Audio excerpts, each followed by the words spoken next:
And that. There we go, and we are live. Hello, guys, and welcome to a bit of a merge because I forgot that we actually were playing you this weekend, not the live Dan. We was meant to have, only because we was meant to have this chat earlier in the week. Obviously, we was going to talk about something different. Then I thought, you know what, we're actually not the live Dan. We was meant to have, only because I can hear you. Why can't I hear you? I can hear you back. About something different. Then I thought, have you got it open on the other? I can hear. Oh, there you go. Sorry. There we go. I had a YouTube tab open as well. As I was saying, that we was meant to be talking about other things, which we'll probably talk about anyway. But obviously, we can bring the game whilst we're here as well, though. So I'm noticing this. I'm noticing this big smile you've got on your face. That's what I'm noticing. Look, in terms of our discussion, like it probably worked in your favor. Like I've not even got a leg to stand on. Only this week. I can't wait to get into that. Because you've seen West Ham. Like I done a preview on our channel last night, and I said on the channel, like, it's probably the least confident I've ever been going into a Newcastle game. Like, ever. I mean, I'm not going to lie, Dan. Like, last season we did pretty well against you. I think we got 4 points off you, didn't we? We beat you at your grounds, and then we drew against you, didn't we? Yeah, because it was the season before we done the double on you. It was the season before that when we done the double on you guys. Yeah. But we're not going back that far, man. We're only going back that far. I want to reminisce. But yeah, last season looked all right. Obviously, the one we drew, like, I still think we could have won it, even though you guys, did your thing. Suchek and the other one? Antonio. It might have been Antonio. Yeah, it was Antonio. He scored first, didn't he? Like early on. I feel like we threw that game away. Like we threw it away. Like that's a game we should have looked to press on because we was leading, weren't we? We was leading, I think, both times. And that was a big disappointment, that game. Big disappointment. Yeah. But since then, you guys have kept relatively the same squad. We've kind of, oddly enough, progressed. Like, this week has been crazy for us. Crazy. Yeah. Like, usually, come on. Like, even, I know you don't support Newcastle, but you might keep a little side eye thinking, what are they up to? Because we're kind of similar in sort of where we are. Yeah, we're both competing for the same space, really. Yeah. And you also thinking to yourself, like, what's going on? Like we're even shocked. I'm shocked, like, double signings in a day. Well, yeah, because usually when I look at your transfer windows, a lot of the time you sign players and I'm sort of like, who the hell is that? Like, who is this player? Like, who's... Yeah. Well, when we signed Joe Linton, we was like, who's Joe Linton? Who's this like Japanese player they've signed? Who's this other player? Like, whereas this time, I'm looking at your signings and thinking we should have got them. Why weren't we getting these players? These are players that we could have done with. Like, that's the time where it really, and I'm like, wow, like they're not messing about. But these are Bruce sort of signings, and this is what we kind of like. We like. There's a lot of our families who like just stick to what we know. Just stick to people that have played in the Premier League. We don't need to go fancy, Dan, excuse the pun, like, and go out there and just try and sign players that we don't heard of or whatever. They might come good, but most of the time, like, I don't know, it's a bit hit and miss. Like if you sign someone from the French league or Bundesliga or someone from like the Spanish league that people don't know of. We signed Callum Wilson, played in the Prem, scored goals. Scored Jamal Lewis. Obviously, he's got relegated with Norwich City, but played well. Liverpool. One of their stronger players, I reckon. What I mean? If the Premier League champions were eyeing him up, then I think he's good enough for us. And then we signed Ryan Fraser, who was on a free, and again, he's got the link up with Callum Wilson already. They're free signings that actually make sense, and that's why Fraser was linked to a lot of top clubs like before.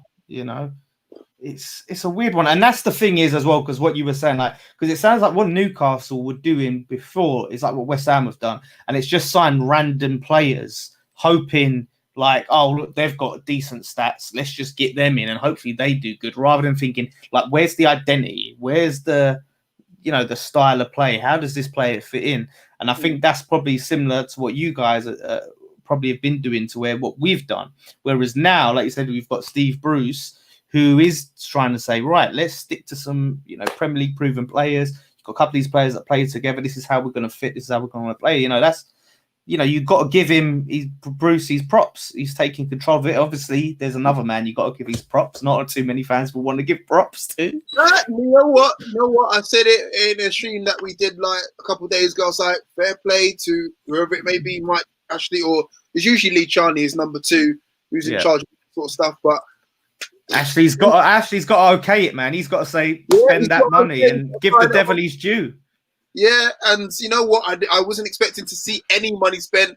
So far, we spent what, 35-ish sort of £1 million on Lewis and Wilson, and obviously supporting Fraser.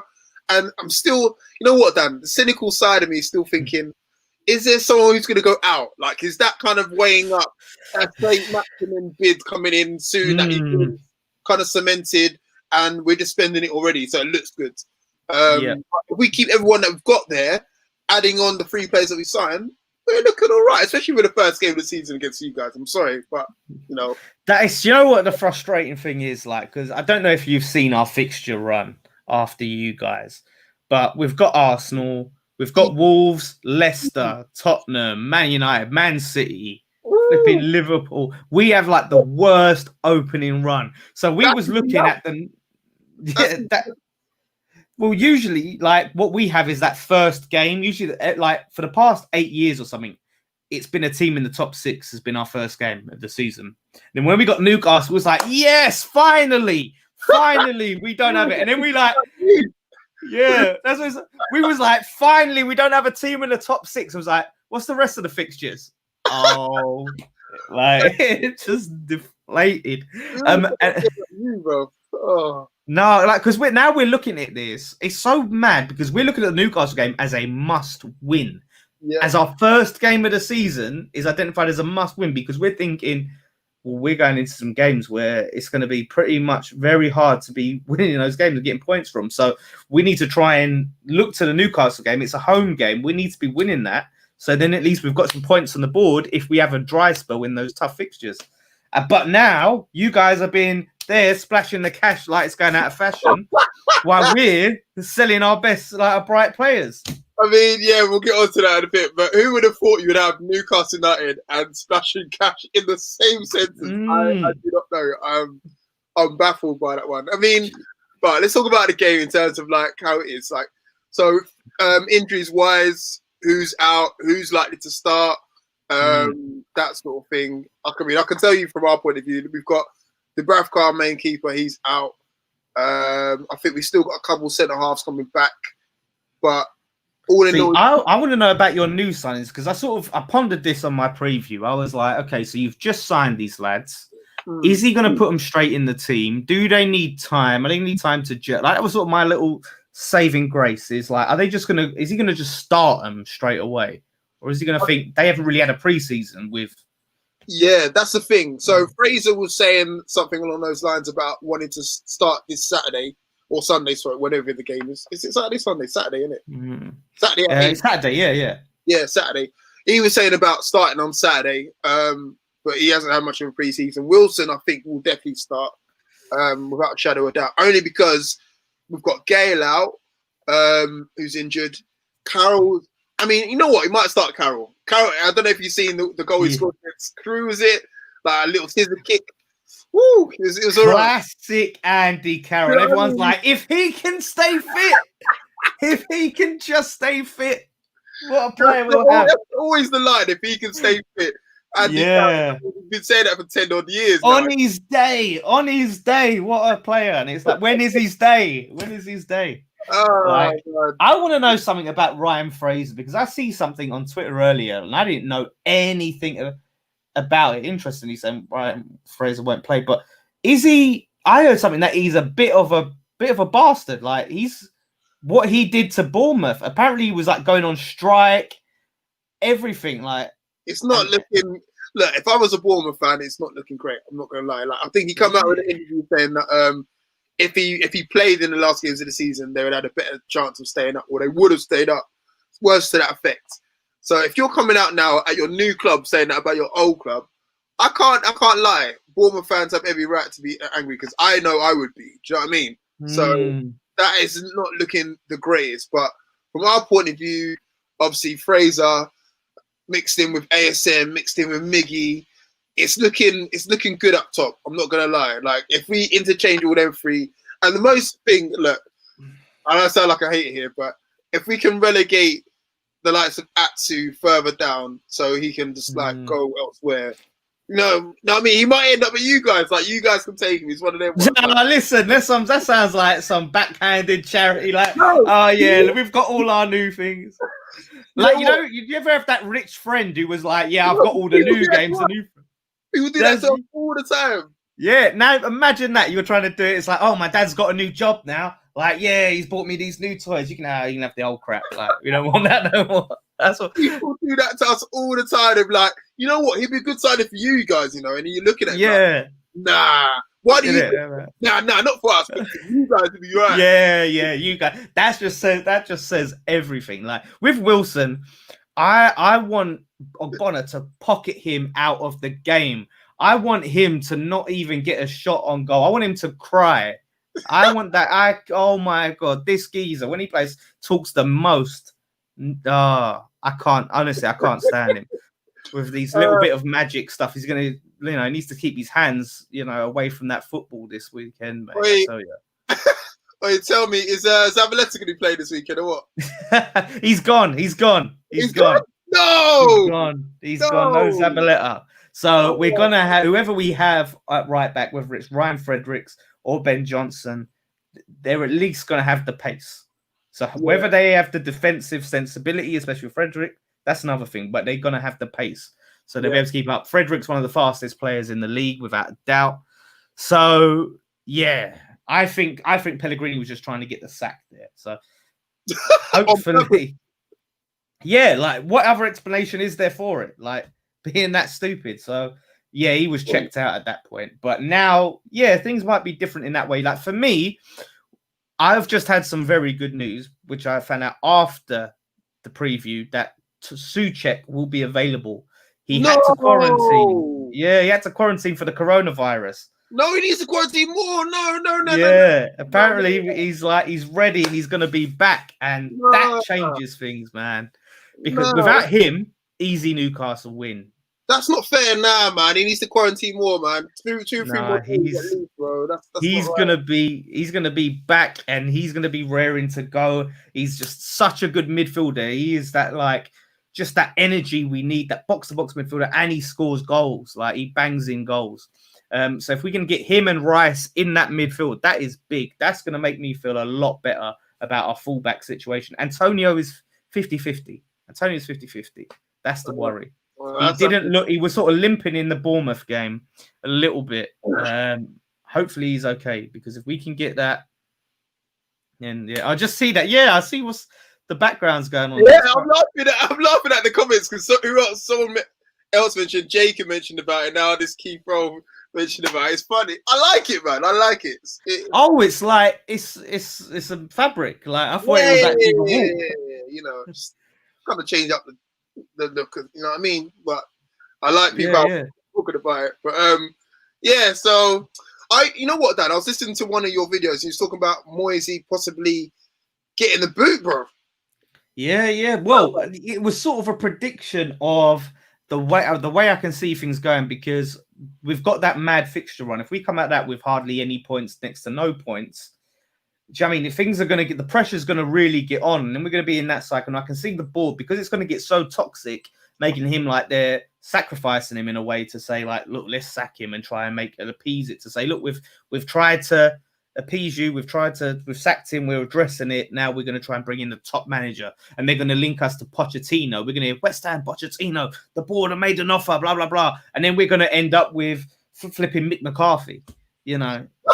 It's just the writing's on the wall. Hey, Mick McCarthy, he's the gift that keeps on giving, man. His still live on for this day. Like that'd be Mick McCarthy, bro. It's gonna happen. It's gonna happen. I can see it. Like that's what they do. Like, and I'm telling you, it is gonna go World War III this season. It is ready Mm. for it, man. It is Well, ready. even then, the worse than the season when you guys stormed the director's spot. It's even worse than Yeah, that. if they think that was bad, this is gonna be a whole. They're trying to get fans in like as soon as possible. They need to rethink that strategy because if fans are in that ground, Jeez. boy, mate, I'm telling you, if we was playing you first game of the season, Yeah. and we was in the stadium, you would witness worse than Burnley. It would be bad. Like people wouldn't even care about the game at that point. People just would want to get at them. See, one thing one thing amongst other things I've got to credit you guys is that you guys stick to your guns in terms of going at the owners. Like we try and go at the owner. It hasn't worked 13 years. But you guys, went to the director's box. You weren't having it. Next season, spend a pretty penny. This time, it's probably the same thing, if not on steroids, and see what happens. You know what I mean? Like, you guys just don't mess about. That's what I love. Now the aim isn't even to try. Like, no one's even thinking about let's protest, let's get on them to make them spend. Now it's just about hounding them out. Like it's gone past the point. Like, there's nothing they can do now. We need to hound them out of the club. So that's what we're all trying to do, is put that pressure on them. Like, so we want them, because look, one of them's 82 and one of them's slipping like 78. They don't need this. They don't need that. Go and retire. Go to Spain or something like that. Let someone else come in. Right, bro. I've got to ask you about Dean Garner, bro. I really have. I've seen the clips online that you've done. You've been on, Talk Sport and all the rest of it. Now, I got to speak to you now about Dean Garner. Like, first of all, how good was he? I'm speaking like he's gone. He's not gone. He's just gone from the club. But speak to me. How good of a prospect could he have been for West Ham, and how gutted are you to have him now moving to potentially a relegation rival? I'm not trying to be cheeky. Yeah, I mean, we've all said it ourselves, like, because that's how we see it. Like, this is someone, because even then, like, you're thinking, based off last season, we just scraped relegation. West Brom are a newly promoted team. Like, you need to even consider the possibility. But yeah, before he got loaned out to West Brom, he was someone that everyone could see something in. Like, he wasn't there yet where he could start week in, week out, and be ready, but you could see the potential. Then he goes on loan to West Brom and he completely lights up the Championship. One of the best players there in the Championship, and everyone's like, "Oh my gosh!" When he comes back, like, it's going to be like a new signing. Can't wait to get him back. Comes back pre-season, best player in pre-season. Gives 3 assists to Allaire. Right, Allaire's buzzing. Allaire's like, finally, someone's going to provide me with chances, and this is great. Everyone's like, yes, this is it now. Dean Garner, Allaire partnership, brilliant. Everyone's all excited. Next thing we know, all these rumors come out about West Brom interest. We're like, nah, it's not going to happen. Like, I got into it with some journalists. I was like, you're lying. Like, you're blatantly lying that we're selling him for like 12 million. Like, why would we be that stupid? Even the Golden Sullivan wouldn't be that stupid. I was like, you're a liar. And then next thing, like, it starts picking up traction. I'm like, wait a minute, what's going on? And then and then it happens. And they're trying to say like 18 million. I'm so confident it was 12 million plus 6 million add-ons. That's what I can say. And yeah, that's for a player like that who's young, English player. You know how much you have that English tax that happens. We didn't get no English tax, tax-free, duty-free on Dean Garner. And yeah, like, someone that young and with that much potential, and like, West Brom was so desperate to get him. We didn't even try and like knock them back a few times, like make them spend. They really wanted this player, and we were just like, yeah, sure, just take him. Like, 12 mil, give us 6 mil. If he starts for England, give us a little bit more. If he scores as many goals, give us a little bit more. In your own time. And yeah, man, like, that was just it for us, because that told us, like, these guys, man, they do not care. The players didn't want him to go. Dean Garner didn't want to go. Moyes didn't want him to go. We didn't want him to go. Yeah, because I saw all the tweets from Noble, Wilshere, even Declan Rice liked it as well. Like, yeah, Rice, everyone, Masuaku. Yeah, so obviously as well liked and stuff like that. So this is what really is another thing that made me not confident about this game, because of the morale that's taken such a hit. Like, if you like, when we before that Bournemouth game, the Betway Cup, but, you know, chance to win a bit of silverware, you know, win a trophy, and we scuppered that. But we played 2 games at the same time, right? Wickham and Ipswich. 2 games at the same time, right? With our squad, and we basically scored 5 goals in one, 4 goals in another. And we were like, oh my gosh, we've won 2 games at the same time. The squad is split up, so we've got no full strength squad. This is amazing. Like, this is it. Like, we obviously still cautious because it's pre-season, but we're like, that's a good sign. We go into the Brentford game, you know, and we go and win that, and we beat them. You know, and they gave us a game, but yeah, we did it. We won that game, and we're like, cool, everything's going well. When you see that Bournemouth game, the way they came out, the body language was just off. Like, you could tell from the start, the body language was off. Noble just still looked pissed. Like, and just the performance was so dire, like no effort. It was bad. And I'm thinking, like, and even before that game, I predicted that the morale would be gone, because I was on the TalkSport the night before.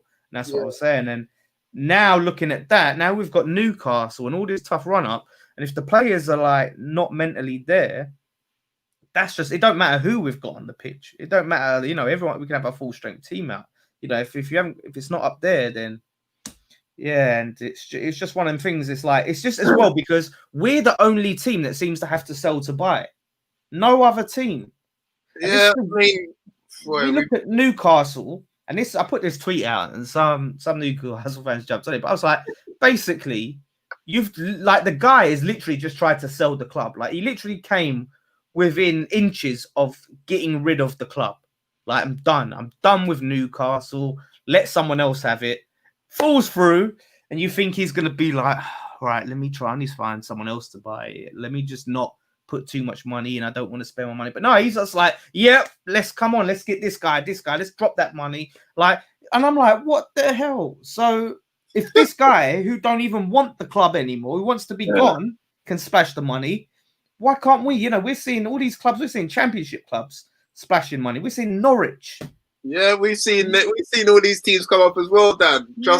So we have to sell a promising academy player who's been at this club since he's 10 years old. We have to sell him in order to fund transfers. Like, it shouldn't be that way. It don't make sense. They're so badly mismanaging the club to where we're broke. How are we broke? It don't make sense. We're in the richest league in the world. We moved stadium. Like, when we moved to the stadium, this is the thing. Like, people don't realize, and that's what I'm saying with Newcastle fans. Is I think when I talk to them, a lot of them don't realize, like, because you have had it bad in the past with Ashley, and you know he's not an endearing guy. And then when he's buying out like House of Fraser, and you're not really spending money on transfers, I get it. It's horrible. It's complete BS. However, you are still at St. James's Park. You're still at your home until he sells St. James's Park on the cheap, and then goes and takes you to some athletic stadium. And it can be done. You're sitting on scaffolding, yeah, and you've got, it's just like this crappy, like miles from the pitch, absolute miles from the pitch. Oh, trust me, I've been there, bro. You know I've been there. Like, exactly. It is. Look. We're very close to that. Like, even Ashley sold land around the stadium. Like, not obviously not the stadium, but land around the stadium, that which could have been potentially used maybe to expand it. I don't know. So, like, don't get it wrong. And obviously, Mike Ashley, famously when he came in, you know, changed the stadium name, Sports Direct Arena. So, look, obviously, we sold our stadium, but he's been trying to be as close as possible to it. They could have taken Upton Park and called it the bloody Dildo Stadium for all I care. I would not care. I would want as long as I'm still there, I'd be happy. Like, that's the thing, naming the stadium. Everyone calls it St. James's Park. They can call it Sports Direct Arena. All he likes is St. James's Park. Like, that's cool. What those tacky banners like either side of Newcastle. Yeah. Like, the banners are tacky, but again, like, you're still going there. Like, when you work for the turnstiles, you're there, you feel it, you feel at home, you sit in the seats, you're looking around, you know, the way it is, it's compact and stuff. And yeah, you've got the back seats are high, but it's built upwards. It's a football ground. Yeah. You're in a football ground. You know, so you have that, like, whereas to progress, we were told we've got to sell that and rent this, and then from there we've had just lie after lie. They told us we wouldn't be in debt, like we can't be in debt when we move to this stadium. What did they do? They bought the debt and are now making money off the interest. So the club's not in debt to the debtors, we're in debt to Gold and Sullivan, and they're just pocketing the interest. And it's just so many things. We've had like their kids, you know, leaking transfers and wearing Batshuayi shirts. Like Batshuayi's coming. Here's my Batshuayi shirt. And everyone's like, oh shit, we got Batshuayi. We didn't get Batshuayi. You know, we had Sullivan come out and being like, my kids begged me not to sign Jose Font and Robert Snodgrass. Why they're still at the club? Yeah. There's so many things. This is the thing. Like, I would, if I had to choose, I would take Ashley in a heartbeat, because I tell you the one thing, here is the one thing as well, like if you take everything away what I have just said, put it on an even playing field, forget the stadium, forget all of that, Ashley has tried and tried to sell the club. He's making a concerted effort to find someone to come in. Come on, like you even I've chatted to you, you even admitted, like with those owners, the Saudi owners, man, he did it. Like he got it there. The Premier League didn't go for it. Like he did everything he could.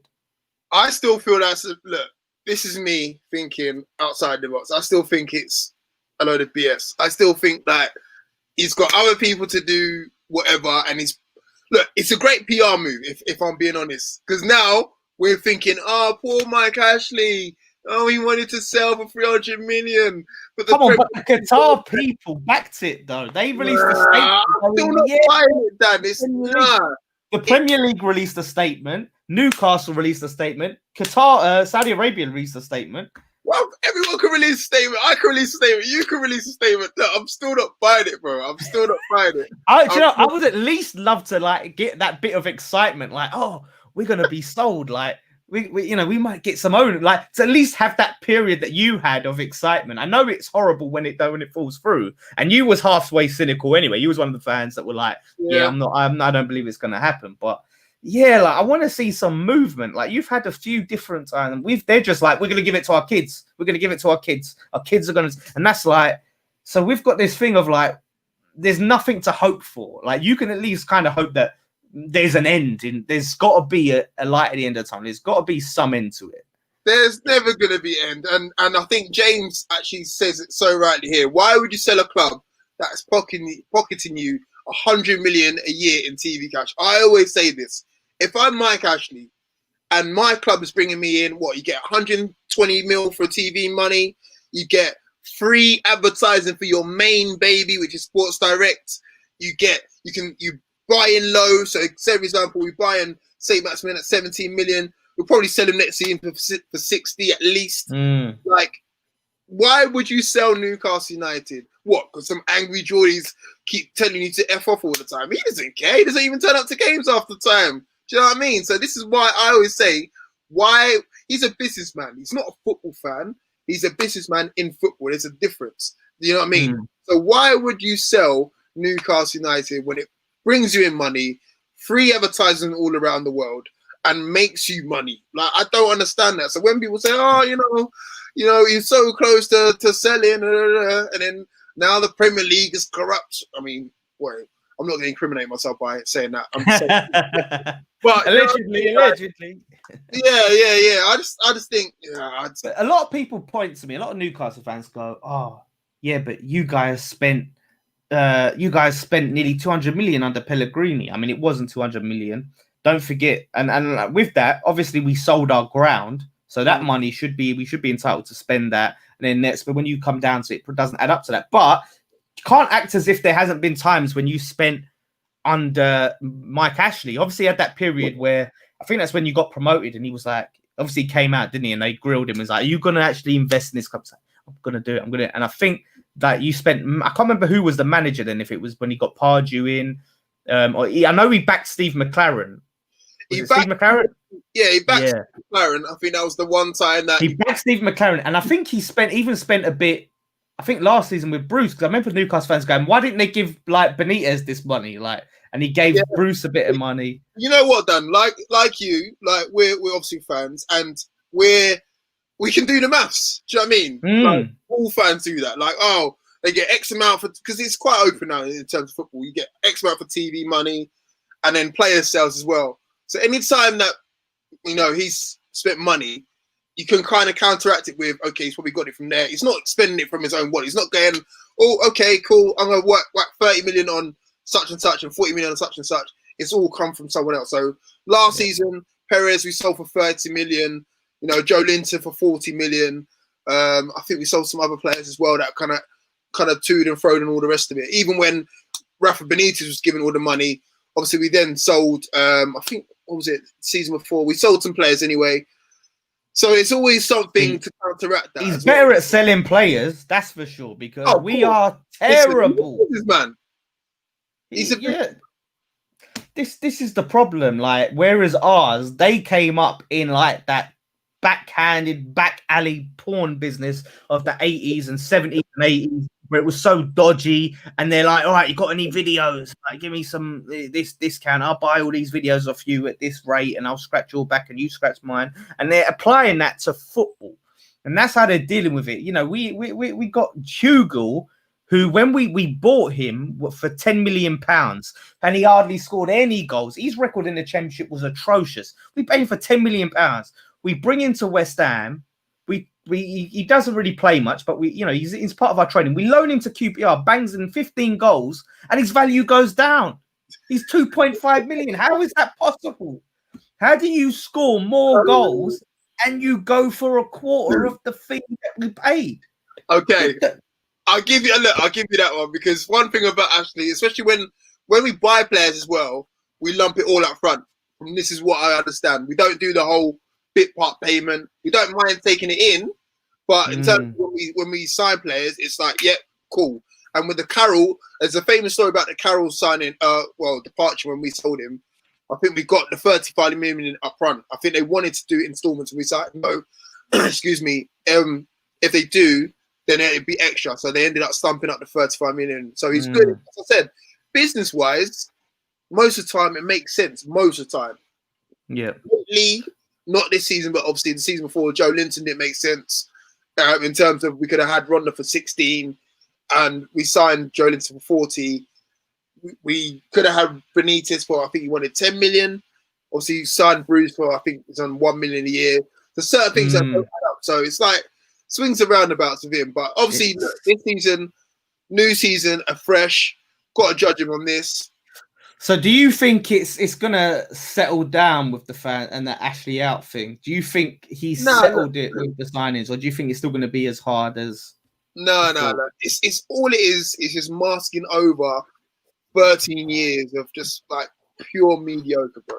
Do you know what I mean? 13 years of it. Like, you can't give me 3 siders and expect to be like, oh yeah, everything's done and dusted, all forgotten about. All the times that don't forget that good season under Pardew, though. You had that good season under Pardew. One season in 13. I'm sure you even had more than one season in however long they've been there. One season, and it's still no. We had one and weren't as good as you. Finished 5th, innit, under Pardew. Yeah. We finished. Our best finish was 7th under Bilic. We should have really got top 4 that year, but is that Payet? The Payet season. That was it. Like, really, other than that, like, it's been drab. But I think the difference is as well with Ashley and Golden Sons. Like, Ashley's got thicker skin. I think they have more of an ego. They're more sensitive. Like, they get so upset at certain things. Like, when we call them liars, they can't stand it when we call them liars. They always come. They've always got to come out and defend it, and they've done it recently with Jim White. We're not liars. We don't lie, and they've come out on interviews as well. They hate it. They want to be perceived. I mean, they've tried to sell sue Sunday Supplement and threaten to sue them, and all of these other media things that get retractions, and that's the thing with them, is they're so sensitive to those things. Is we know we can get to them, and that tells us ramp up the pressure, and so we will we will go. People are talking about just turning up to the stadium, storm the stadium.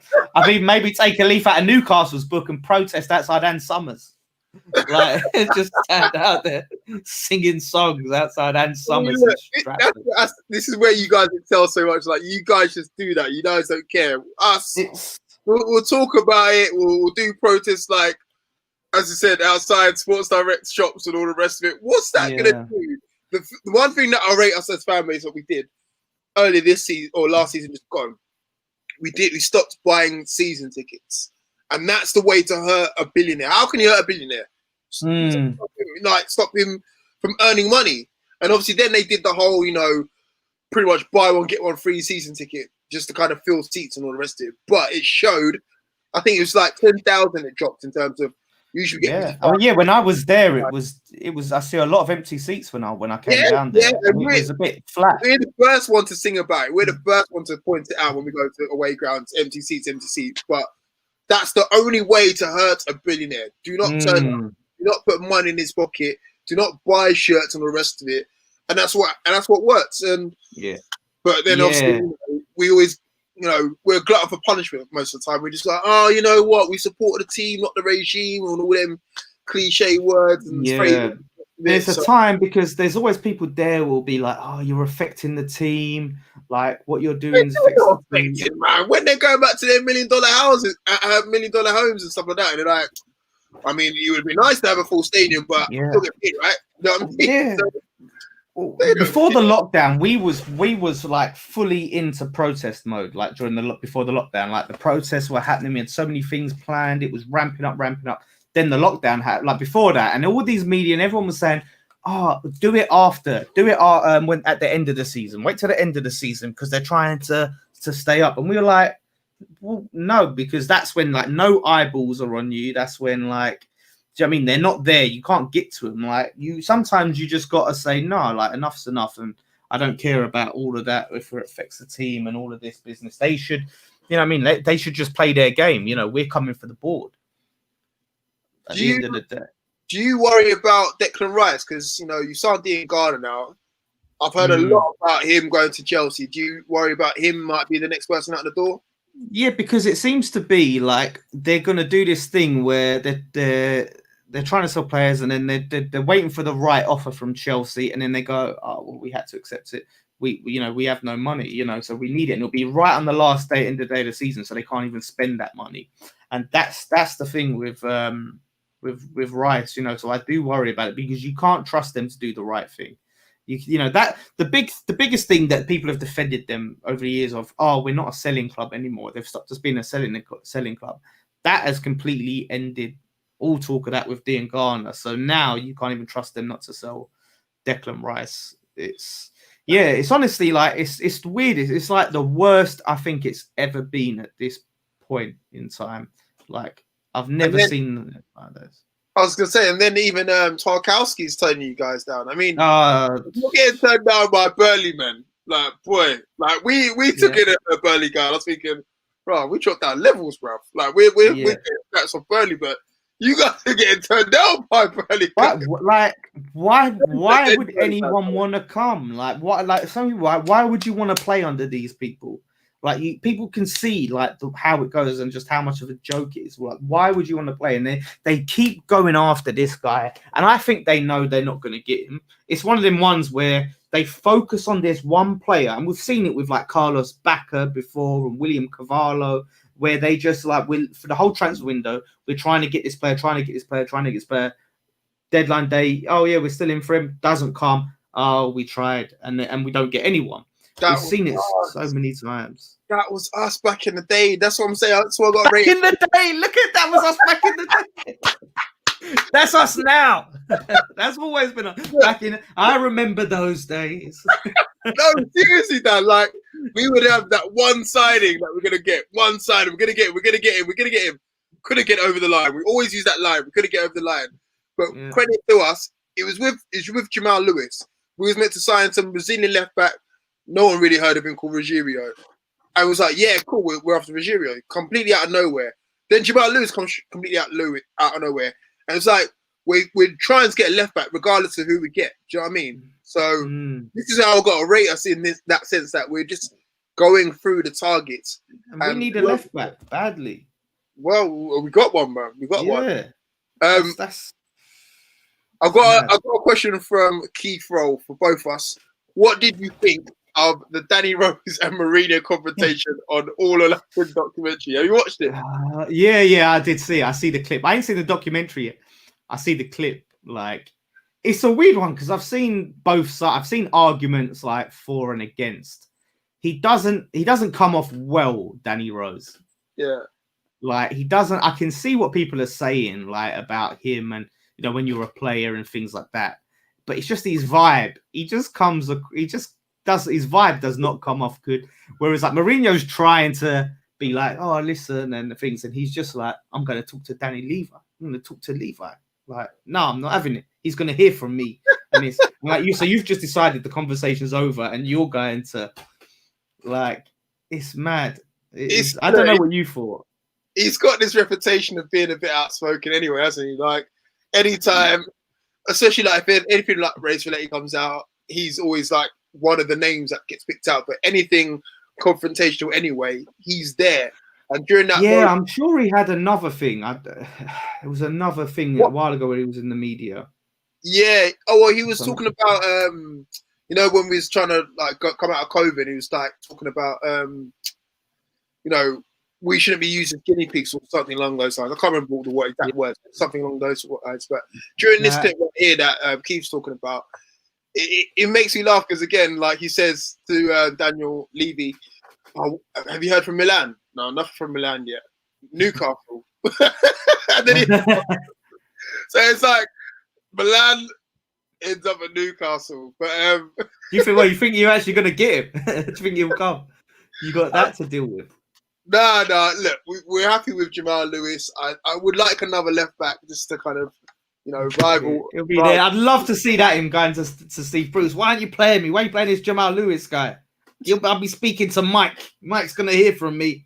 Like, I can see what he's saying. Like, if he has a bad game and then you just drop him straight away after one game and don't give him a run, I can sort of see where he's coming from in a sense. But he's just. His whole approach, like his whole vibe just came off where Mourinho was more chill. He was like, oh, come on. He's trying to be friendly and that. And he's just like, Miller, he's not having it. He's like, nah. Like, well, the thing is, Mourinho, from what I gathered, like in the first four or five episodes, he keeps going about, you need to be a bastard. You need to be a bastard. I remember keep saying it all the time. And I'm like, the moment that someone comes in and tries to be a bastard, he's like, oh. He was being a bastard. And he was do you know what? Hands up to him is he was to say like, yeah, I was shit in that game. Yep, my hands up. So he admitted it. But then he pulled out everyone else and said, look, they're crap as well. Like, what's going on? Which is a bit like people watching that. But yeah, I think his times there's done. It's one of the things, isn't it? If you look at a player and you think like, is he someone that's just gonna just rub people the wrong way in the dressing room? Like, I mean, I don't know. Obviously, I don't know him, so I don't know if he's like that all the time. And he might just be a cool guy to hang out with, and he was just pissed at the time. But yeah, mad. I mean, yeah, as James was saying, he didn't impress at all at Newcastle. I think he looked like one of the worst players. I mean, when we first got him in, when he first started, he was talking about, I'm moving back up north to get on the cheesy chips or whatever like that, literally. Or the chip shop, should I say. So he did look a bit tubby. It did take a while to get back into the swing of things. And I think after lockdown, he looked like one of our better players. I'm not going to lie. So I've got to kind of disagree with you a little bit, James. But, yeah, overall, I don't know how much he'd be worth now. I think he's got to be worth, like, at least, 4 or 5? Because he's, 29, 30, maybe? So, I don't know. Yeah. That's a mad one. Like I said, I would love for them to be one of the documentaries about West Ham. It would be, I'm telling you, it would smash all of them out of the water because there's stories that I've heard. Yeah, easily. Because we are the most unprofessionally run club in the league. Like, and the stuff, like, there's things that we have heard and it does make their way out. And so you can just imagine the things that do happen behind the scenes. And it would be eye-opening. It would be just pure entertainment. honestly. I think a Newcastle United documentary is a must. I don't think Ashley would do it because too much of his dirty laundry will come out. Like all of these takeovers or potential takeovers. Yeah. Like imagine if he had them like going behind the scenes, like, oh, are we gonna get bought out? Da, da, da. But then I think all of that facade, because I still think it's a load of BS, like all these takeovers. I don't think he wants to sell. I really don't. I really think it's a PR campaign, if I'm being honest, just because it deflects off of him. Like when we got Rafa. You know what? You think they were in on it, the Saudis? No, I think all the time. How can you have 5 or 6 false takeovers? Like all the other takeovers that have been done at previous clubs, you hear about it when it's done. Credit to Simon Jordan. He said this before on Talksport, and I'm going to say it again. When you hear about takeovers at other clubs, you hear about them when they're done. With Newcastle United, you keep hearing about this person going to come in. Now this person going to be. It's like a football version of EastEnders. It literally is like pure drama, and I don't think he really wants to sell. I think it's pure deflection. Like when Rafa Benitez came in, we weren't talking about Mike Ashley because we was focused on Rafa. The God is here. He's come to save us. All the rest of it. As soon as he's gone, it's all back on Mike Ashley. Yeah. What do we do? It's like PR. It's just like, oh, we're forgetting about Mike now. We're focused on the Premier League now. Premier League is this. Premier League is that. Poor Mike Ashley. He's lumbered with us again. He wants to sell, but I saw something on Twitter today. Some Newcastle fans going, "It's not dead. Like we still can get taken. Like something else has come out. Like oh." Just leave it alone, man. Just be happy with the free signings, man. Just be happy. There was petitions, everything. Like. I don't even care no more, man. Like before, we were trying to get 100,000 signatures. I don't care. Just give us a couple signings and play ball. That's it. I don't care. You know, they want that. You know, when you're playing down the park and there's these ones that are crying at the referee, crying about this, crying about that. I'm the one that's just like, give me the ball, right? We've got some 5 players on the pitch or 11 players on the pitch. Come, let's play ball. Yeah. I can't be bothered with all that. That's the thing. It is a lot. It's a lot when you've got all of this. Ended up like if we end up like Blackburn. If you go down, regardless of what season we'll actually sell. He's not selling, man. He's not selling. Even if you get relegated again. No, it makes. Look, do you remember what he said? He's not leaving until you win something. Well, we ain't going anywhere anytime soon. Then he ain't going anytime. He probably thought when we got to the semi-final to the FA Cup last season against Man City. It's like, oh Lord, I've actually got to kind of leave soon. And then Man City come and walloped us. Yeah, back here again. I ain't got to leave. Yeah, do you know where he'll win? Say you win like the Carabao Cup or the FA Cup. Like, do you know what? I believe we can do the league next year. Like, once we win the league, that's when I'll leave. The league, or I win another. It'll remind me out of that scene out of was it Wolf of Wall Street? I'm not leaving. Yeah, that's it. Because it's mad. Like for us, like we just want to be a proper run football club. We don't necessarily want to be like in the Champions. Of course, we want to be there, but we're not expecting it. We don't expect that. We just want to be like a proper run football club. Like I said, if we was to make a couple of decent signings every summer. Dress certain weak areas and try and progress and try and improve areas. It's not about splashing the big money every year. We just want to be a proper run football club. We've got like porter cabins, our training ground. Hey, if you want to go bar for bar or training ground. I've seen some of your Newcastle fans trying to. I've compared them. Ours looks like the bloody geography classroom back at secondary school, man. Our training ground. Newcastle United fans, help me out. Our training ground, we've got paddling pools as our rehab pools. Like, no. We literally I did see the picture. Yeah, I did. You've seen the paddling pools. You've seen the bins that players are getting soaked in. Whereas you go to Arsenal, they got hydrotherapy pools and all the rest of it. And is that a regular thing though, or was that like a one-off, like the electricity went out or something? Like, is that every week? That's it. If that was the case, we would have seen it straight away. Like, have a look at our new. Do you know what I mean? Like, we would have been on it in terms of PR. Yeah, the PR would have been there. Yeah, so no, I'm not buying that. Like, literally, we got paddling pools straight from Sports Direct. Like, I mean, we had like a little net, a little curtain to divide the men's changing room and the women's changing room. We had like the medical facility. There was sellotape of paper over the window so people couldn't look in. So it was a bit there's your privacy. Like, oh mate, that's all it's been said. You're about. What oh yeah, go down to WH Smith's, get a pack of A4, job done. Like, it's mad, but this is the thing, like, because training grounds do, I think, play a part in attracting players, because they thought the stadium would attract players, but us training ground looks like crap. But this is basically where they're going to be spending most of their time, like, and that's what they're looking at. They're looking at your club, and they're looking at, like, so this is their training facilities. The one we spend all my time. This is tells you a lot about the club. There's teams in like League One with better training facilities. But you know what it is, Dan? The reason why these owners don't spend money on these training facilities is because they don't make no money. You know what I mean? They lose money. Whereas players come and go, they make money. Training facilities don't. So they don't really care. As long as there's pictures and they pass whatever test that they need to pass, that's it. That's I'm sure Lee Charlie even said basically that, like, it's not making us any money. So why are we going to spend X amount of millions on that? The only ones that I've seen training grounds that have been plush, Man City. Like, I've been there physically and it's tripping out. No, but like I saw I think Sunderland. I know I don't want to say that on a Newcastle channel, but Sunderland, I think, have decent ones. I swear, man, don't. I think, if I remember rightly, I mean, they have good ones. There's other teams like I can't remember if it was Charlton. Like, I've seen a few like lower league, and they're like, you look at them, you're like, geez, like, that looks professional, like multi-story building. Like, what is this? Like, whereas it might be, but our owner's prerogative is to make money, and training grounds.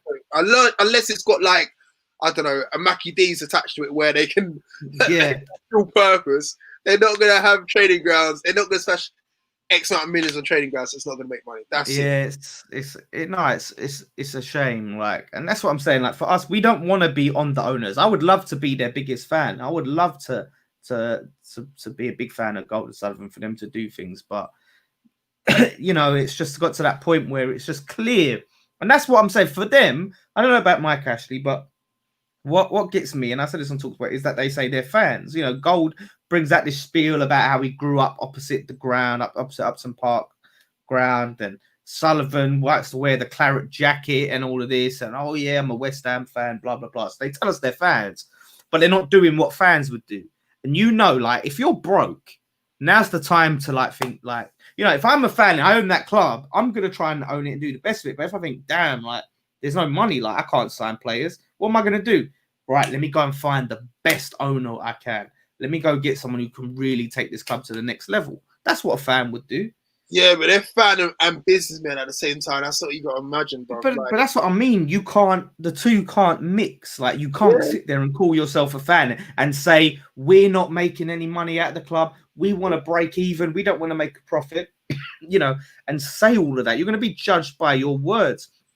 And their words have shown to be false time and time again. So they wouldn't change the badge. Oh, look, what's that? Said they wouldn't put London on the badge. Oh, look, it says London on the badge. Like so many times they've been caught lying. Said the seats would be as close as Upton Park. They'd be closer than Wembley. Like, and we've seen that's not true. So when you're lied to time and time again, it's just so like exhausting. It just beats you down, and these all add up. People just think it's about spend. Like, people really think it's as simple as we're not spending money. Like, people just think that that's what it boils down to. But oh, you spent this before, and yeah, blah blah blah. No, it's not about spend, man. And people, you don't have to compare your club spend to our club spend, because I've just listed some of the problems, and that's not even. I've not even scratched the surface, honestly. Yeah, I really haven't. Yeah, fair enough. You know what? Let's try and get back to the game now. Yeah. Newcastle win. Whoopsie-doo. So, yeah. Oh, you said Newcastle win already? Is that... No, do you know what? I did change my... I predicted the Newcastle win on my preview. Yeah. Done a prediction earlier on, which I've got to do up tonight for our season predictions, and we've done a little game prediction between the three of us, and I predicted a draw, 2-2 draw, because of Souček. Souček changed it because Like Suchek and Rice, when they're in the team, it's just it's a completely different animal. We didn't have them for the Bournemouth game. So we've got them in there. I think that's going to make a big difference. It's all going to be about if we can get service to Allaire and if Antonio's going to be fit. Jared Bowen is just a big player for us as well. Work rate, ability. He is someone as well I'm really looking to in this game. So, yeah, we have players there. We have some good players, but like they say, you're only as strong as your weakest part. And that our fullbacks are really weak, and you've got some good wingers. So that's going to be a really weak area. We've got Ogbonu, who's a great centre-back, but can't do it all on his own. And we need Fabianski to be there and be back on his A game.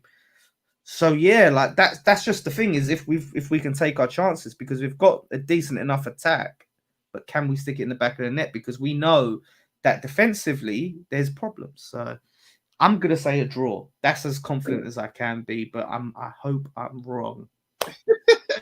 I mean, I will obviously back my team. I'm gonna go for a win. Similar to you, I think we're weak in the fullback areas. I know we just signed Jamal Lewis, but it's more on the other side. We've got 3 right backs, Dan, and not one of them is, for me, top notch in terms of right backs. Like Manquillo, Yedlin, and Emil Kraft. Manquillo is probably our first choice, but I still think if he comes up against, look at some of the players in the league. Eze's just been brought into the league at Palace. Against him, I worry about him. So I think that's our real weakest link. And it all depends if the new signings start as well. If Wilson starts, I back him to score. Fraser, watch out though, because I swear he's injury prone. Is he not injury prone? Don't he get a lot of injuries? Wilson, yeah. I bloody hope not. Don't jinx us, man. Come on, we just got Dan. We just got a striker. Andy Carroll, Callum Wilson, a perfect strike partnership for the treatment room. Nah, don't. White girls out as well. So, man, like that's well. I mean, last season he played 39 games, then 33 before that, 31, then 21 and 13 before that. So he has a history of injury. He does have a history. It's not as bad as like the likes of Jack Wilshere and Andy Carroll. Like it's not that level, but he's getting older. It can happen. Let's just say. Like Diop puts the little tackle in. I don't want it to happen. I don't wish him injury, but I'm saying like you got to watch out. Nah, stop jinxing us like that, man. We just signed a striker, man. We ain't had I was about to say we ain't a striker in a while, but we signed Joe Linton, but I don't know if he still classes as a striker. Imagine he just comes on and like kicks on and becomes amazing. Like, I don't know, bro. I don't know. When like it was us 2 teams and Villa signed a £40 million strikers in it, and yeah, I've got to say, without a doubt, Allaire is better than Joe Linton. I will say that all day long. Yeah, probably. I'm not gonna lie, yeah. But yeah, you can't. There's nothing else you can't say. How many goals did Joe Linton score? I think he scored 2 in the league and like about 5 overall because he scored 3 in the cup or something, or 2 in the cup. So yeah, but everyone gets like League One opposition and stuff like that. So. Yeah, that's the thing. So you don't think it's a case of you haven't used him right? You just think this is good as it. Well, both. We were trying to put him up top. We like our big focal point number 9, and he wasn't that. And we were trying to like shoehorn him. You know the whole cliche about round square pegs and round holes. We're trying to do that with him. We do that all the time. Yeah, he plays off the wing, and he looked a little bit better there. But even still, he didn't look like a world beater. He didn't look £40 million worthy anyway. But yeah, if we get ASM into the game, it's a wrap. If we get Miggy into the game, it's a wrap. Apart from that, I don't know. I'm just hoping that new signings come good and put in a shift. Shelby usually does well against you guys, I believe. Yeah, he's still trying to get that move to his boyhood club. He's still trying to earn that move.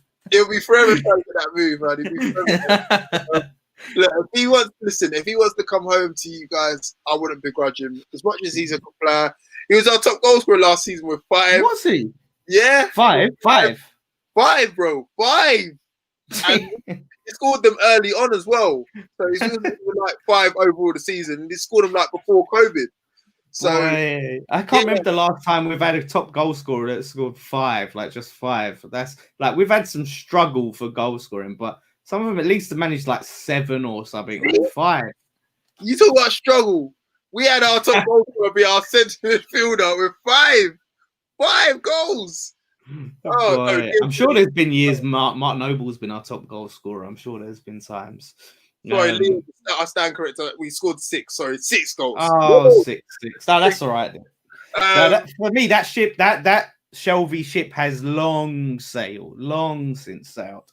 Like there was like David Sullivan came out, like one of our regulars confronted him in like, why don't you sign Shelby? And he just flat out said like he's not good enough. Like he's not good enough for West Ham. Sullivan said that out of his mouth. Like this was about 4 years ago as well. What? That would have been peak Shelby. Yeah, about 4 years. And that was, I think you guys were struggling at the time or whatever, and the links with it, it's like, hey, Shelby's not good enough for West Ham. And then went into some crap.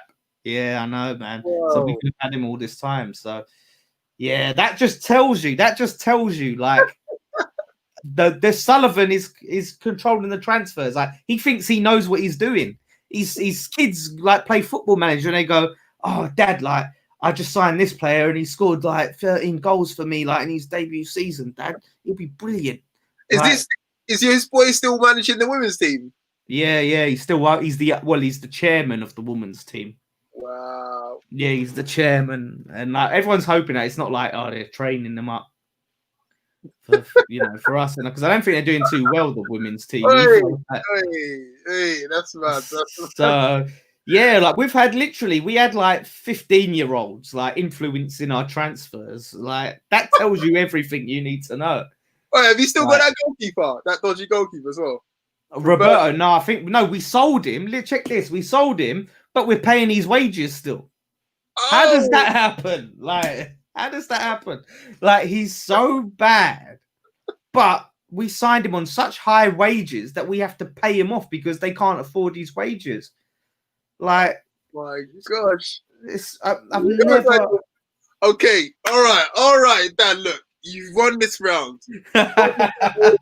You won the battle, but you will not win the war in terms of who's got the worst chairman. Because I'm sure we'll come back and you will be like, "Oh, we just signed X, Y, and Z for 40 million." Be like, "Yeah, we just sold St. Maximin for like 10 million." Like, if you do that, then you're getting into Gold and Sullivan levels. If you sell him for 10 million, then you're starting on your journey.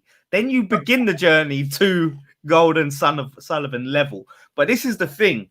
They could go out and sign Tarkovsky for 30 odd million, but that still doesn't, paper over all of the other problems. Like this, like I said, there's so many problems that need to be addressed, and they just don't address them. So I can't see it. Sharky, shout out to 2RVTVs, just pointed it out. It could be worse. You could be paying Jack Colback's wages. Now, I thought you guys loved that guy. I thought Jack Colback was the man. You're stop taking the piss, bro. Come on, you're taking. There at one point, come on, like 1 point. No. We've just moved him on to Nottingham Forest, but for the longest while, even maybe still now, we was paying his wages, and he was on a fair ton of money. Like we're talking about 45, 50. Excuse me. So yeah, we've had our falling down pants moment. So yeah. But that's what I mean. Is we've done it just time and time again. Like we signed Patrice Evra and we put him on like over 100 grand a week, and 36-year-old Patrice Evra. It's great for you guys, man. It was great. Oh yeah, played against bloody Liverpool and we conceded like 6 goals or something, like 4, 5, 6 goals. Social media wise, he must have been killing it. Oh, he was great. All the like putting on the West Ham shirt and going, "I love this game." No, that's brilliant, mate. We got the retweets out of that. I tell you, all those retweets. Like, you might as well you're just signing social media influencers now. You know what I mean? That's it. We literally signed like an Instagrammer, like an Instagram influencer. You might as well just like Steve-O, bro. Steve-O the madman. You might as well yeah, exactly. You wonder if he can play left back. He used to be a footballer. Like, put him left back. That's what I mean. We signed all these players. We signed Carlos Sanchez, who was like just a terrible, terrible player. Even in his peak, like he wasn't that good. And Jake, we paid him like 80 grand. Jacob Fletcher Arbeloa was on. Arbeloa. Do you know what? I'll never ever. Do you know what? Arbeloa, he must have played like one game, disappeared. He disappeared. Like no one ever saw him again for ages. No one like, and everyone forgotten about him. We'd all forgotten he played for us still. And then one day he turns up, like a picture turns up of him in the Carpet in his Arms, which is like the local pub right nearby the stadium, having a beer during the game. he was in the pub next to the stadium during the game, and he's like, "Wait!" And everyone's like, "What the fuck?" Is like, I don't even know he was still playing for us. What is he doing in the pub? Oh, like these signings, you know, Nasbury was on massive money. Wilshire's on like over 100 grand a week. We played Tugill, like I said, brought him up from the Championship, put him on 45 grand a week. Like we just do that, and we're talking about Tarkowski giving him doubling his wages to come. If you don't want to come, don't double his wages to come, because that's what you problem. You get these players not motivated on huge wages, then you can't shift them because they're on big wages. Like honestly, we are like under it is the ultimate banter era. You are like Newcastle early Ashley era, right? Do you know what I mean? You're our juniors in that respect. You know, we would go through that. Now we're on to bigger and better things and signing. Listen, you act like this is like just yesterday. There's this guy, Fake Colton Cole. I don't know where, but there's a thread. It's like the West Ham. If you type West Ham banter era thread, and it starts back from like the whole Avram Grant thing. Like it starts back from when they first came in, and it just builds, and you just see it over and over and over again. The banter just keeps going, and just the ridiculousness, man. This has just been constant. This ain't a recent thing, man. Honestly, like you've had them 13 years, you had Ashley, right? We've had Golden Sullivan 10.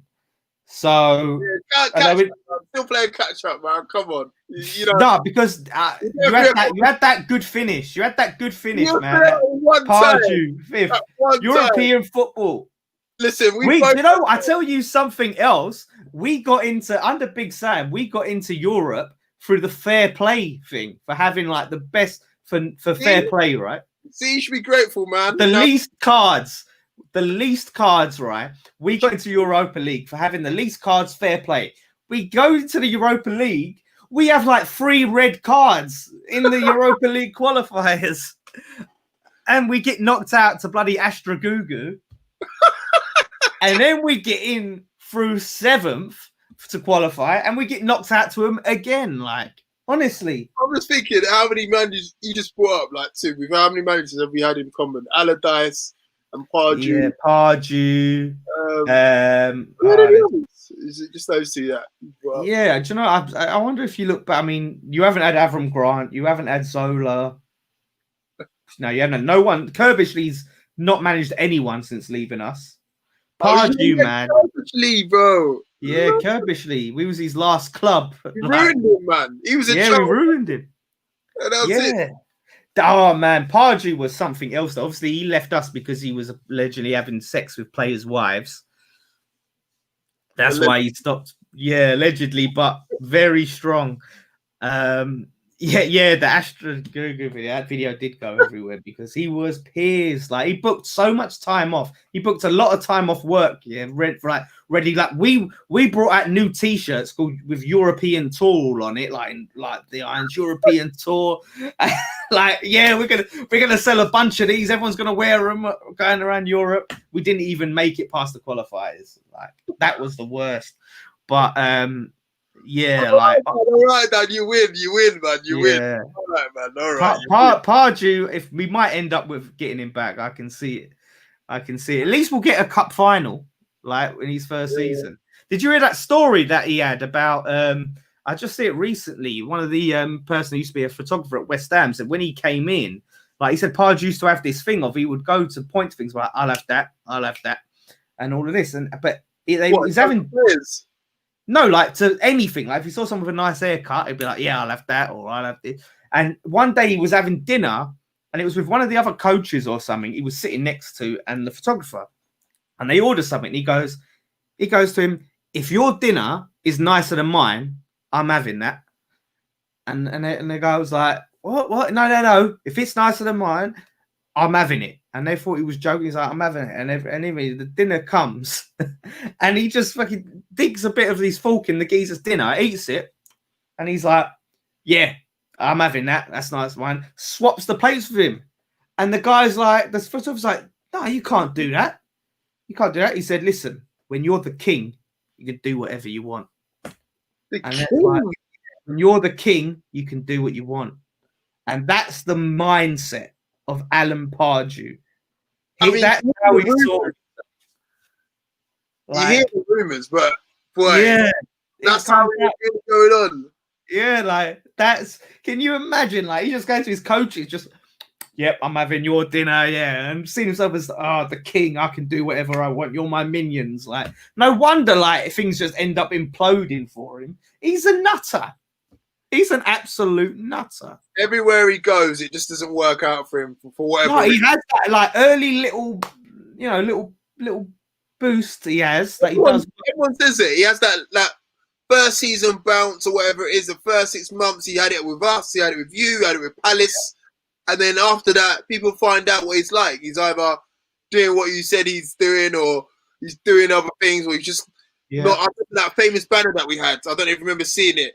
And it looked like a Welsh saying with the amount of wins and losses that we had. Oh yeah. And boy, I don't know. Didn't his contract just expire recently? Didn't it just? Yeah, with that Dutch side. I think he just like said, well, that's it. Like, no, I mean like his 8-year contract with you guys. Oh, yeah. We'll forget about that. Like that 8 years. Like, I mean, 8 years. I mean, that's obviously something in your favor. Like he gave Pardew an 8-year. Why did he give Pardew an 8-year deal?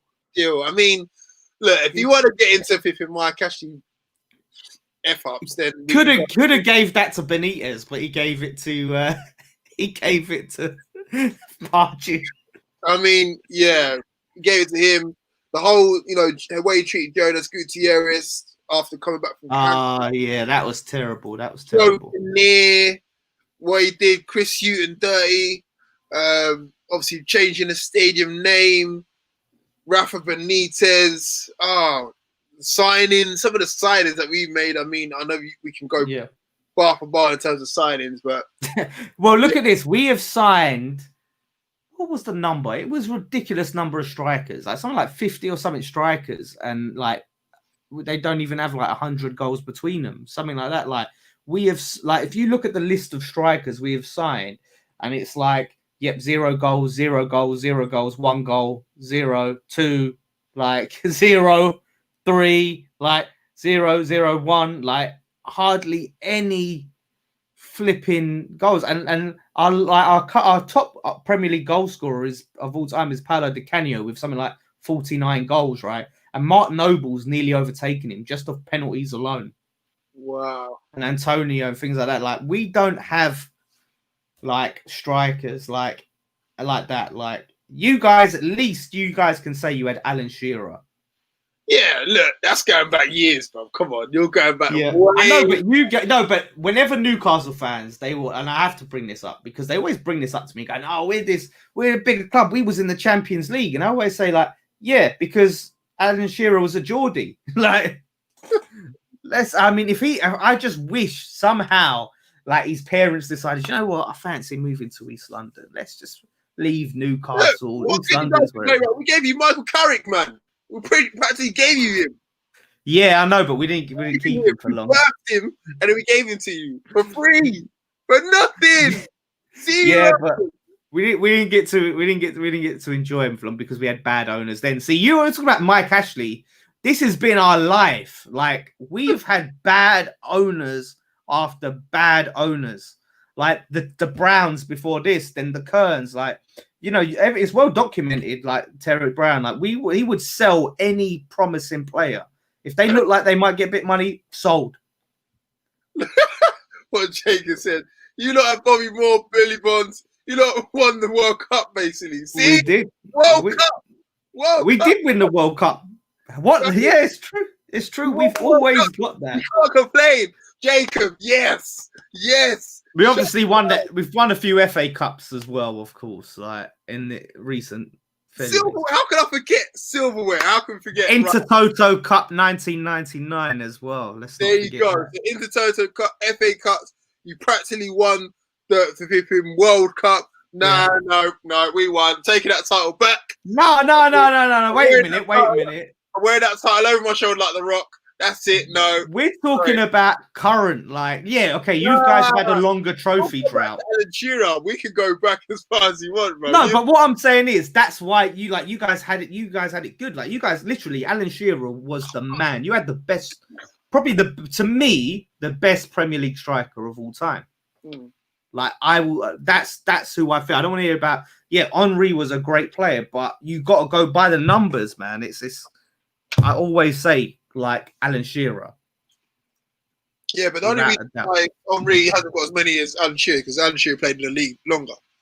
Yeah, he did. But again, that's all ifs and buts, isn't it? Like if, Henry. But Alan Shearer won Blackburn the league. Let's be real. Yeah, he didn't win us the league, though. No, he didn't. He didn't. But you would have loved it. You would have loved it if he won the league. Oh, man. I mean, yeah. Did we talk about score predictions? You said draw, right? I'm saying 2-2. You said 2-2. Okay, so I'm gonna say. I think you'll score. Yeah, I think you'll. You'll score. I think if we've got Wilson playing and we've got ASA on song, we'll win. So I'm gonna say. With that, I'm gonna say 3-1. I'm gonna say 3-1. Yeah, I can see like Wilson just picking up the ball and just throwing it in the back of the net or something like he does, Wilson style. Wilson. Like, I just hopefully like the preseason, the gelling isn't there. Like you haven't gelled. And sure. Look, we still getting thumped off in Middlesbrough and Stoke City. We lost to Middlesbrough. Was it 5-0 or 4-0? And we lost to Stoke City. 2 teams. Out in the championship where we probably might be. So yeah, let's not create. But I'm getting excited. I'm getting the closer it is. I'm sort of getting that excitement, like because it's still no matter what everything that we have said today, none of it really matters because we don't know what's going to happen, and that's the exciting part about it. Like everything we have said could be completely wrong. Like we could go out there and like. Have a masterclass or something, right? And just shock me, or that's the beauty of it, and that's a bloody opener. I can't deal with West Ham masterclass on the opening day of the season. We need it. We deserve it. You've at least made some signings. You guys can, because think about it, if you get battered, you can say takes time. We've got to get the players in. Like there's some hope. You think we're going to be saying it takes time? You don't need it. You haven't got the running that we have got. Do you know how many opening days of the season we've lost? It's crazy. Like Arsenal, probably not as much as us. Scotland the season before that. I'm sure the season before that, I don't know. But we just always play someone hard, difficult on the opening game of the season. West Ham comes to us and they're in a worse situation than us. And if we get battered, I'm like, nah. Sorry. I joked about being on loan to Brentford this season. I'm definitely going on a full load. But who have you got after that? Who have you playing after that? God. People in the conversation to help me out. I know we've got Brighton. I know we've got Tottenham somewhere in there. Yeah, I think it's a decent run. It's not well, there you go. Exactly. You can afford to lose this game. Really. Let's be real. We need this. This is cup final territory for us. This is must win. Because, boy, we don't want to get into October with no points, mate. 6 pointer already, do you know what I mean? Yeah, it is. It's the first game of the season, 6 pointer. Like, oh, man. We need this. So let's just see. Like I said, I'm looking forward to it. I want to get you, on the channel after the game again. Yeah. Hopefully, that smile will be gone. Oh, I'm hoping. Then we'll be able to talk about owners, yeah? I'll be talking about our owner couldn't even get us the first win of the season, right? What do you mean? Like, he's got the players. Like, what do you want him to do? Start up front? I would love to see. Flip it on, give it all, man. Give it all. I tell you what, if he just come on and scored the winner, then you lot can't say nothing about Mike Ashley. Like, if Mike Ashley came on and scored the winner, I would get a shirt with Ashley on the back, number 9. Ashley 9. Could you imagine? He was just hiding it all these years. Like, he's just super talent. Yeah. Oh man, yeah. 8 o'clock. They moved it to 8 o'clock, which is annoying. Yeah. I mean, luckily, fans can't go down because imagine Geordie's turning down for a game on a Saturday evening, like having to leave at whatever 10 o'clock. They'd have to get in hotels. Hotels would be a must for most. But 8 p.m. like they obviously know that our game's gonna be box office, innit? Do you know what I mean? 2 teams of a similar stature, 2 owners of a similar stature, both problems off the pitch. And they know, like, if we lose, it's gonna blow up. Like, it's mate, it's gonna be more than blowing bubbles, mate. Yeah, I'm telling you, mate, it's gonna be blowing bloody grenades. I mean, that don't make any sense, but it's gonna be grenades. It's gonna be fireworks. As long as we can get out there first, let us get us out. I'm telling you, mate, if there was fans there and you was at that ground, like, you would see some stuff. You would really because people are ready to blow. I think we still might see some stuff. I think now we're out of sort of COVID times. I think there'll be fans turning up, making their mark. Because obviously there'll be TV cameras down there. Sky Sports love a juicy story. And there'll be fans out there. Look, I wouldn't be surprised if you're down there, bro, protesting and all this before the game. Do you know what I mean? Like, people are going to be doing that to make your mark. Yeah, because I mean, man, I just saw the clip again from the Burnley. It's like a different clip I'd never seen before, and it was someone who was sitting in that director's box filming their phone, and you're getting to see like what they saw of like these hundreds of fans that were all like cramped in this bit right in front of them, like throwing stuff and screaming and saying. You think that's terrifying. Like, it looked terrifying, and I can imagine how they would have felt. And they're sitting there seeing all of this hate and vitriol coming towards them. And I'm like, we need to do that again. We need to do that again. Like, that needs to be. Well, you throw stuff at them as well. People were throwing coins at them.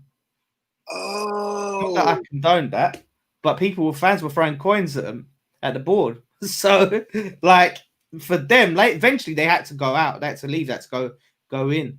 Where was the stewards and stuff? What, they do nothing? Their stewards are useless. I mean, when fans run on the pitch, you see this one fat steward toppling, trying to chase them and falling over. It was just embarrassing. Oh, man. Oh, wow. Okay. So yeah, like, that needs to happen. That needs to happen again. I'm thinking we need to go and put it on them. And the one person who didn't go in was Trevor Brooking, and you just see him like he was like, "No, I'm having that." He had that dignity. So what? You can't hate on Trevor Brooking, man. No, I was hating on Trevor Brooking. I think that's what everyone respected about him, is he stood out there because he knew, like, that the fans aren't saying that to him. Like, it's not about him. And the way he just sat there, and it was a sad sight, just him sitting there by himself with all of the stuff. It was, I mean, at the time it was horrible. Like, I felt emotional because you're like, my club is just falling apart. But in hindsight, it was the right thing to do, I think. And it needs to happen again. And we need to make them feel uncomfortable to be at West Ham. People are talking about going to Sullivan's house. People have posted pictures of his house on Twitter, and people are planning, this Faden boys or wherever he lives, people are planning to turn up to the geezer's house, right? That's what we've done sort of things like that before, bro. We've done that before. I mean, one guy, I know he's a supporter. He's seen Ashley on road. I don't know if you've seen the viral video. He's seen him on road and said, "Look, I haven't seen this." And before you know it, like, his henchmen are coming and said, like, go away.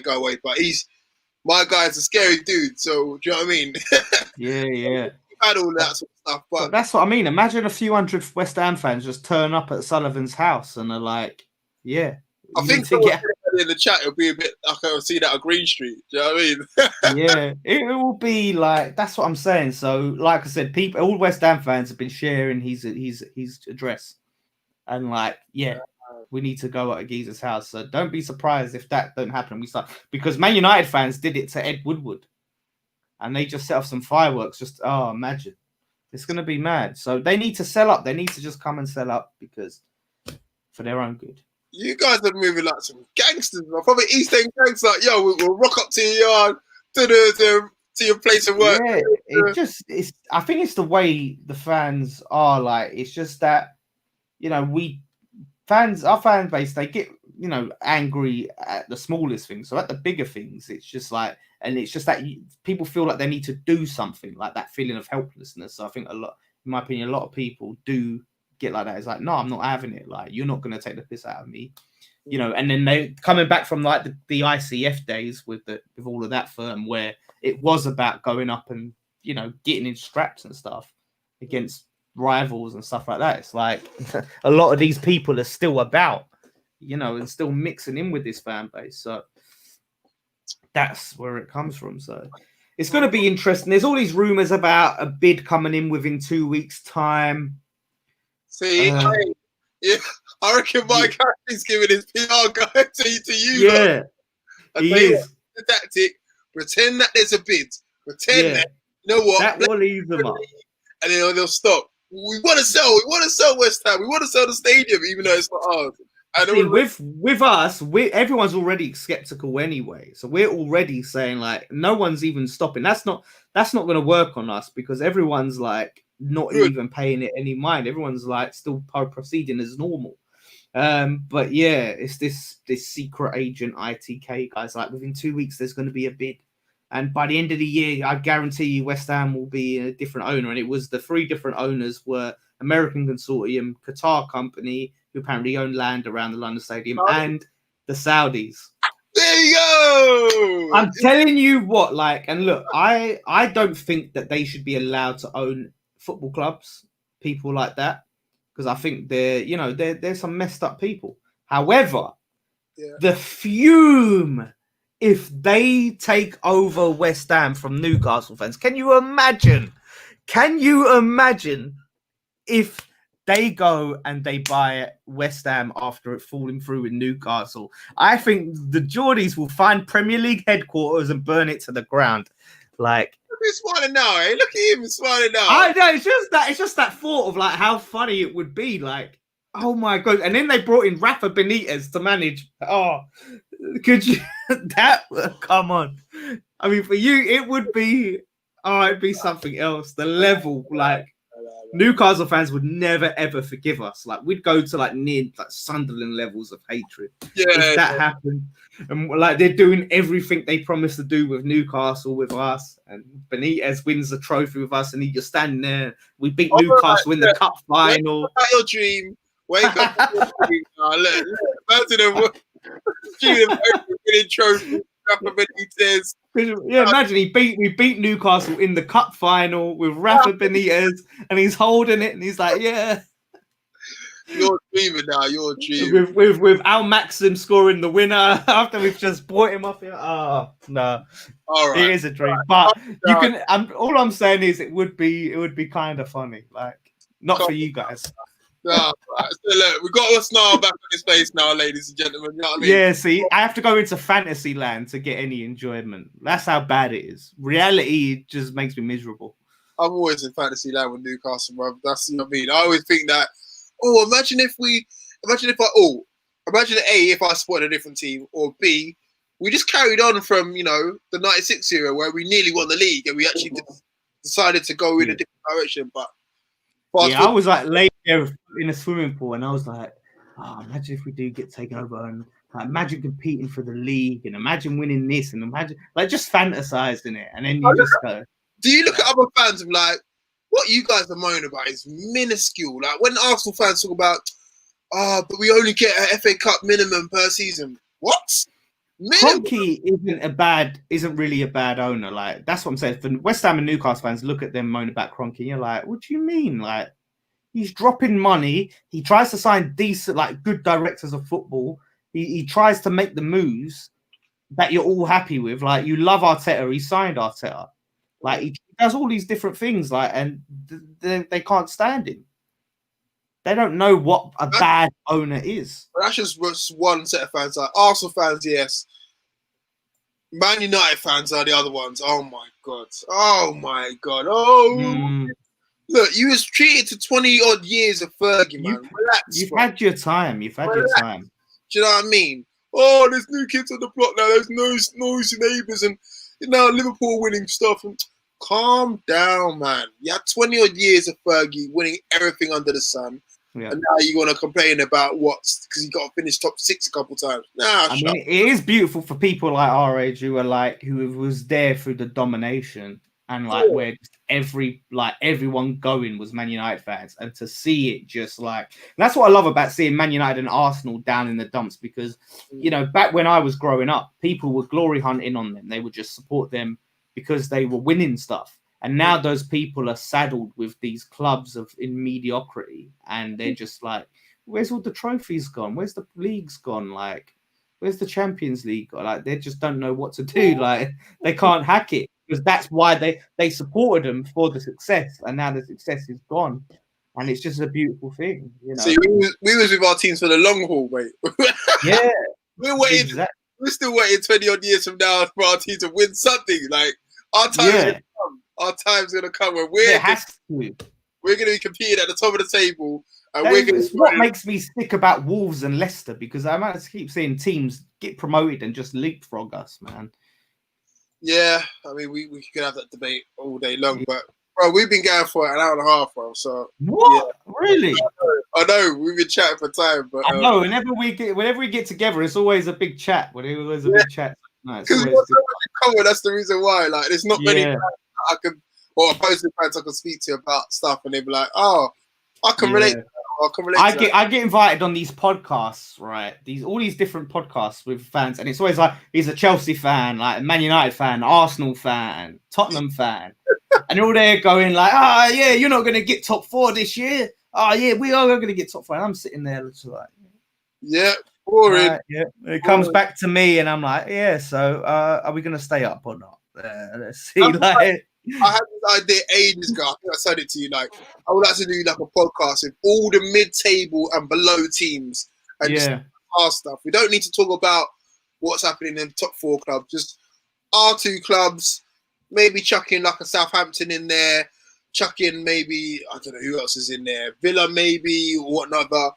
And just those sort of teams that are just there who might break up into the upper echelons of 9th or 8th now and then. But apart from that, just the ones that stay in the table. And that's the conversation I want to have, because I'm the same as you. When I go on these podcasts, they either ripping into me for supporting a shit club, or they're just talking about, oh, we haven't got top 3, top 4, whatever, mate. Yeah, exactly. Like I said, anyone can pick a team that's up there. Do you know what I mean? You didn't do anything special. You didn't win those trophies. You just chose the club that was winning the trophies. We went for the team because we went for it. It's in our heart, Yeah, we were the bugs that went for the team. Yeah. Oh man. But yeah, that's great strategy, bro. As always. Obviously, guys, you know what this guy is. West Ham Fan TV, man. The guy is to talk about all things West Ham. He's a celebrity now. He's on TalkSport every week, chatting about, how hard done by. Yeah, pretty much venting and having my therapy. Yeah, having his therapy. I'm smiling for God knows why. We still got Mike Ashley in charge, but we've got 3 new shining signings. Mike Cashley spending the cash. Yeah, I bet Mike Ashley's in a corner somewhere rocking. So I spent too much money. Yeah, he says. I need an interview. I need to know where this is. I need to know why. I just need to know why. A lot of people have said that it's when we had the takeover, they put a deposit of about 17 million. Some people said, he's probably spent that. And I'm like, maybe. I don't know. Yeah. They're spending his deposit. Yeah. It was a non-disclosable or whatever it was. Non-refundable. That's the one. So that's a good tactic, if he's like, you know what? Instead of putting money into the transfer window myself, and transfer budget myself. Let me go and do this little takeover, get the deposit. I know the Premier League ain't gonna take it. And there we go. A transfer fund. That's genius. We could have. Why didn't we think of that, man? We'd have had someone doing Ghana. Yeah. Oh man. But yeah, we'll have to chat anyway. Like after the game, win, lose. Yes. However, Yeah, like I said, we'll get you on our channel after the game, and we'll have a chat about it and see where we're at. Yeah, we will. Don't be going. Like if we win, don't be flipping going all aggy on me, man. Like it's not our fault. It's not our fault. We're just happy for 3 points. We got to get in when we can. 40 points. That's what we're aiming for. 40 points. Get there quickly. Listen, we'll see, bro. But good chat to you, bro. And I'll speak to you soon, man. Yep, nice one, mate. Take care, brother. You too. Bye.